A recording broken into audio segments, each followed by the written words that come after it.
Bonjour, nous sommes le mardi 11 mars 2025 et le sujet est l'or et les achats en 2024. Quels sont les pays qui ont le plus augmenté leurs réserves d'or l'an passé, donc en 2024? On a vu depuis pas mal de mois, et même quelques années, une augmentation spectaculaire du cours de l'once d'or. Une once, c'est environ 28 grammes. On n'est pas loin des 3000 $, comme on peut le voir ici sur ce graphe. Actuellement, c'est 2889. Presque 3000, à un moment c'était 2956.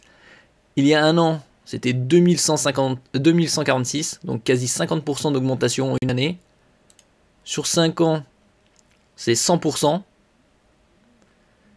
Et au plus bas, depuis 10 ans, c'était aux alentours de novembre 2015. Donc il y a un peu plus de 9 ans, pas loin de 10 bientôt. Les cours ont triplé. N'oubliez pas de vous abonner pour plus de news nationales, européennes et internationales sur ce monde merveilleux dans lequel nous vivons. Alors on va voir directement les graphes. Qui a acheté le plus d'or en 2024? Les plus grandes réserves ainsi que les ventes. Alors ici, banques centrales qui ont le plus acheté d'or en 2024. Pologne 90 tonnes, pole position. Turquie 75 tonnes. Suivi de l'Inde 73, presque pareil. La Chine 44 tonnes. République tchèque, 21 tonnes.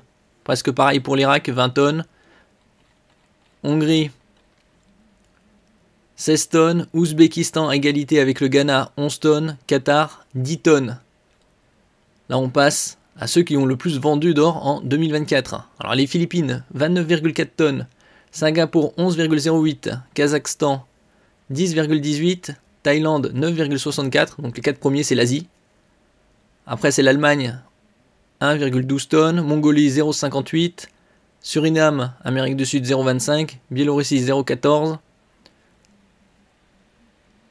Cambodge 0,12, Malte 0,09. Donc en gros ils ont vendu 90 kilos. Et qui a les plus grandes réserves? Bon, les États-Unis, Fort Knox, 8133,46 tonnes. Puis c'est l'Allemagne, 3351,53 tonnes. Donc il y a quasi 4800 tonnes de différence. Après, ils sont quasi à l'égalité. Italie, France, Russie, Chine. Respectivement 2451,84, 2437, 2335,85, 2279,56. On pourrait penser que la Russie et la Chine ont des réserves bien plus importantes d'or. Ça, c'est les banques centrales. Après, il y a peut-être les particuliers et tout. Suisse, 1039,94. L'Inde, 876,2. Japon, 845,97. C'est assez étonnant, ces chiffres-là. Japon, surtout, qui n'est pas plus que la Suisse. Turquie, 614,97. Et donc, comme je disais précédemment, les cours d'or ont très fortement progressé. Déjà, rien qu'en un an, c'était déjà 50% quasi. Sur 5 ans, 100%. Et sur 10, plus 200%. Pas loin. Merci pour votre écoute et à la prochaine.